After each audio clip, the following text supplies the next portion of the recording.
Faqat kulib yubormang. 1913-yilda bir yozuvchi o'zining fantastik kitobida atom bombasi va u qo'llaniladigan urushlar haqida bashoratomuz kitob yozgan edi. O'sha davr uchun bu g'oya haqiqiy fantastika bo'lgan. 1932-yilda esa uni o'sha kitobini o'qigan Leo Szilard AQSh uchun atom bombasini yaratish ustida ishlay boshladi.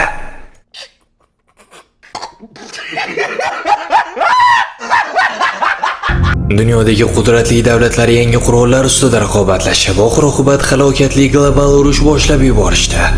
Urushda ilk bor atom bombalari qo'llanildi. Bu bombalar darhol portlab o'tib ketadigan oddiy dinamit emas. Yillar davomida tinimsiz yonib, hududlarni radiatsiya bilan zaharlovchi, shaharlarni kultepaga aylantiruvchi qurol edi. Atom urushidan kelib chiqqan mislsiz vayronagarchilik va fojialar insoniyatning ko'zini ochdi. Omon qolgan xalqlar va rahbarlar eski milliy nizolar, urushlar va siyosiy tizimlar dunyoni yo'q qilishini tushunib yetishdi.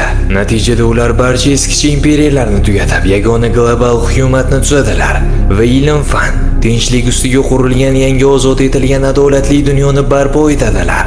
Bu kitob haligacha o'z ahamiyatini yo'qotmagan. Haligacha insoniyat ma'nosiz bo'linishlar, urushlar ichida kim o'zarga o'ynamoqda. Bu kitobni o'qigan har bir kishi tushunadiki, insoniyatni faqatgina bir narsa bulardan to'xtata oladi. Uni nimaligini topishga urinib ko'ringchi. Kitobni xarid qilish uchun izohlarda ozod dunyo deb yozib qoldiring.